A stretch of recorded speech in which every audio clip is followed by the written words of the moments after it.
Vous êtes tous témoins que depuis avril dernier, le président Patrice Talon et ses alliés se sont distribués la totalité des sièges que compose l'Assemblée nationale.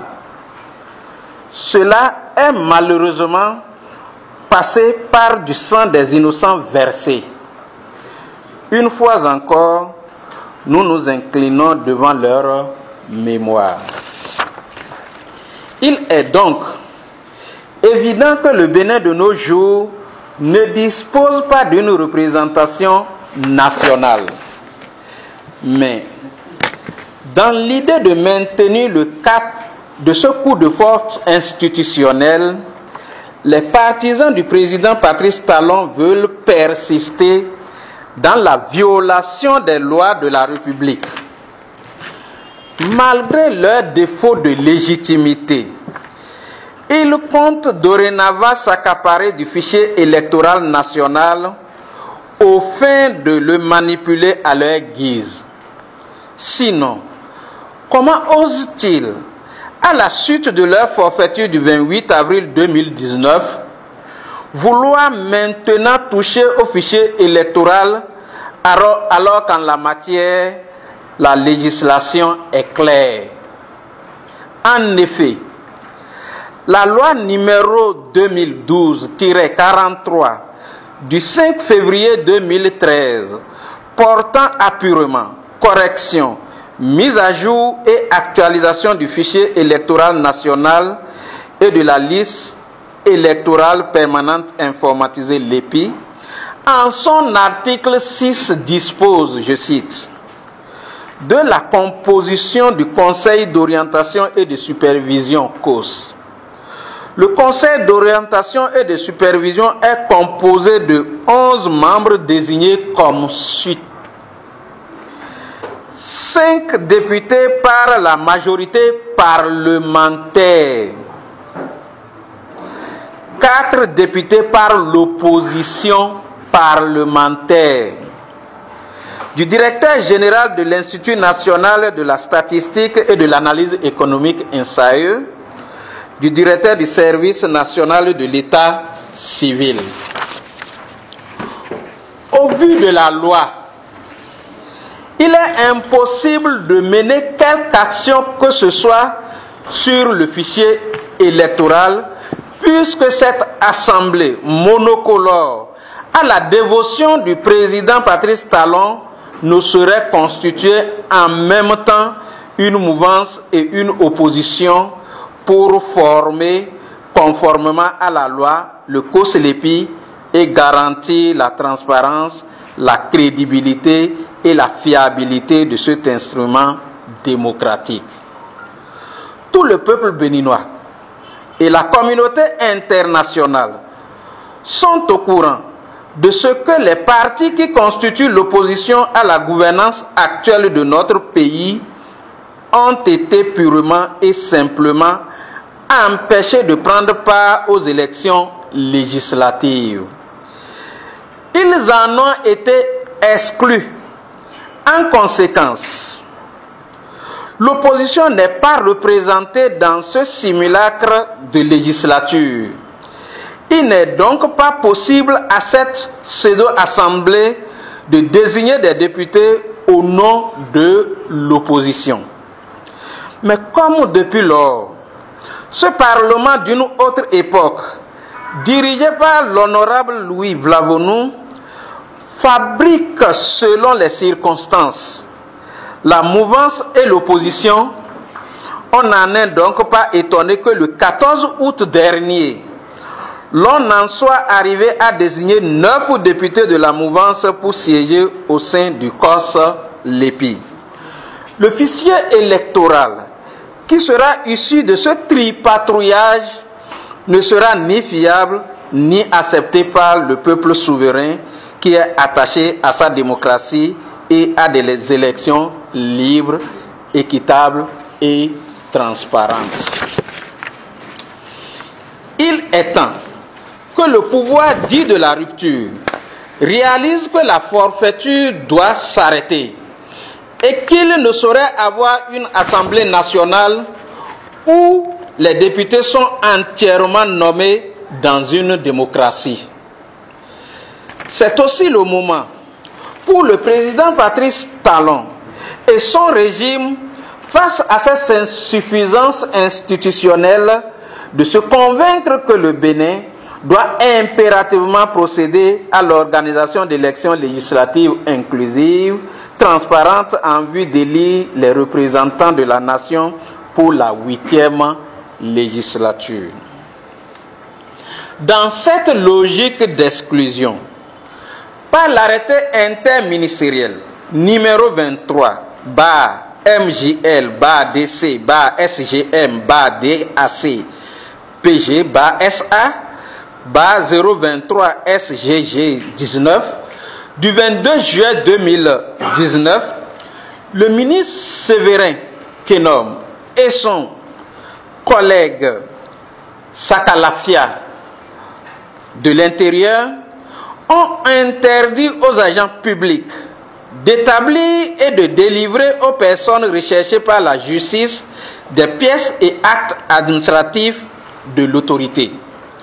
Il s'agit des pièces fondamentales et indispensables à la justification d'appartenance d'un individu à une nation, telle que l'extrait d'acte de naissance, le certificat de nationalité, la carte nationale d'identité, le passeport, etc., etc.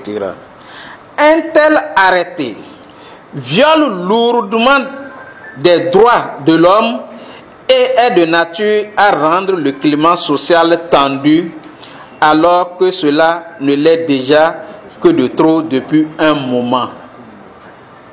Dans notre pays, le Bénin, prendre de pareils arrêtés revient à confirmer que nous ne sommes plus dans un état de droit, car il viole non seulement les lois nationales, mais aussi les textes internationaux ci-après. La loi fondamentale du Bénin, c'est-à-dire la Constitution du 11 décembre 1990, en 16 articles, 17 relatifs à la présomption d'innocence et 98 qui offrent à ces actes mentionnés plus haut un pouvoir légal donc relevant du pouvoir législatif. La Charte africaine des droits de l'homme et des peuples en son article 7, le Pacte international relatif aux droits civils et politiques et la Déclaration universelle des droits de l'homme qui est partie intégrante de la Constitution du Bénin en ses articles 11 et 15. Plus scandaleux, cet arrêté est porté par des personnes qui ont hier dénoncé, fustigé et combattu des pratiques similaires, de quoi montrer au peuple qu'ils n'ont jamais été au service de la démocratie ni du peuple, mais plutôt au service d'un homme, d'un maître. Il manque donc cruellement de sincérité. Il est donc clair que le président Patrice Talon et sa clique poursuivent inlassablement la mise en action de sa profession de foi selon laquelle il faut soumettre tout le monde pour ne plus avoir d'adversaire à même de le combattre au présidentiel de 2021. Et pour y arriver, l'homme d'affaires au pouvoir ne ménage aucun effort dans la vassalisation des institutions de la République, l'instrumentalisation de l'appareil judiciaire et la mise sous boisseau des différents secteurs d'activité. C'est dans cette même logique que l'ancien Premier ministre candidat malheureux aux dernières élections présidentielles et avant tout personnalité respectée de par le monde, le compatriote Lionel Zoussou, dans un procès inique et factice, a été condamné à 5 ans d'inéligibilité pour toutes les élections à venir au Bénin et à 6 mois d'emprisonnement assorti de sursis. Dans cette volonté de soumission des personnalités. Plusieurs compatriotes se sont retrouvés soit en prison, soit en exil.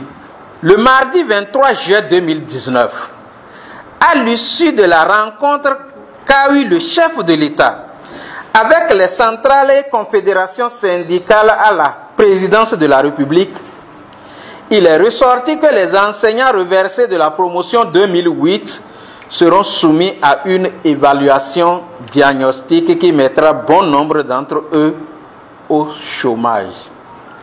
Le parti FCBE exprime toute sa tristesse face à ce drame qui se prépare contre des compatriotes. Tristesse parce que, comme à son habitude, le gouvernement dit de la rupture n'a fait que trouver une autre fenêtre d'application de la ruse et de la rage. On le sait tous. Depuis son avènement en 2016, le pouvoir talon ne brille que par les licenciements dans tous les domaines. C'est alors que venant autour des enseignants, l'on compte simuler une évaluation qui n'a autre chose dans le fond que l'idée d'un licenciement massif.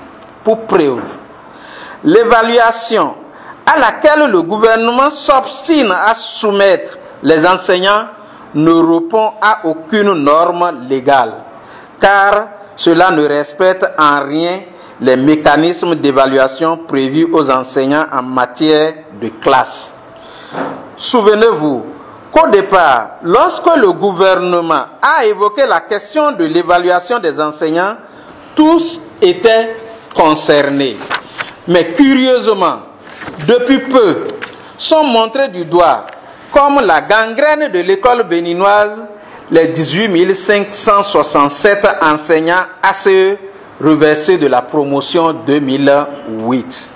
Chers amis de la presse, dans l'espace UEMOA, le ratio masse salariale recette propre ne doit pas excéder 35%. Pour ne pas être en déphasage avec ce taux de convergence, tout État membre de l'Union a la possibilité d'agir sur la masse salariale ou sur les recettes fiscales.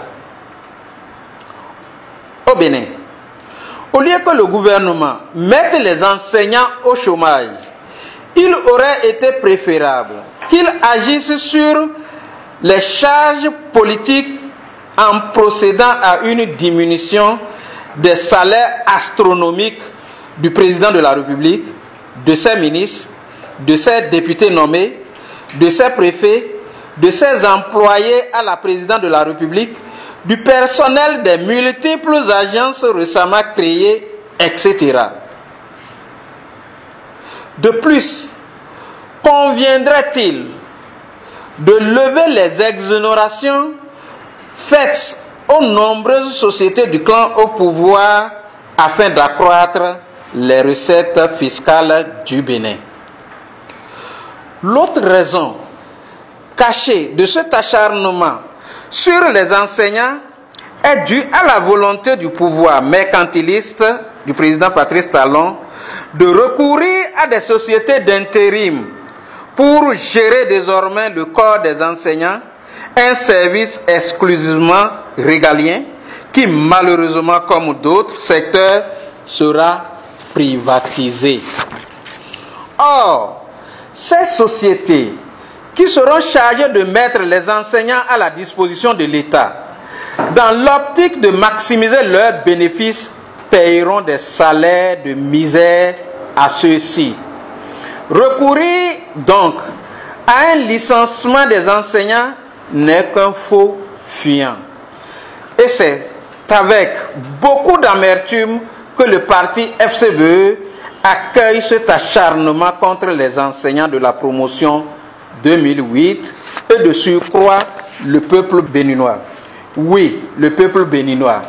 Car il est de notoriété publique que derrière chaque fonctionnaire se trouve un minimum de 6 personnes qu'il héberge et nourrit. Il est donc loisible d'apprécier les dégâts, car en dernière analyse, ce ne sont pas 18 567 enseignants seulement qui seront mis dans la précarité, mais 18 567 multipliés par 6 au moins, soit plus de 1111 fils et filles de ce pays qui le seront.